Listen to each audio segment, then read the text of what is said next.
There is a green hill far away outside the city wall, where the dear Lord was crucified, who died to save us all.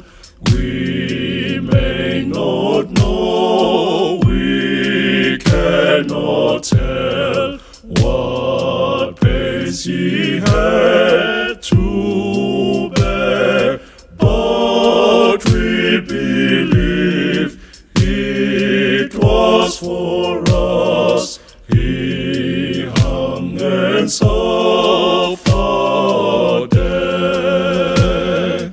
He died that we might be forgiven.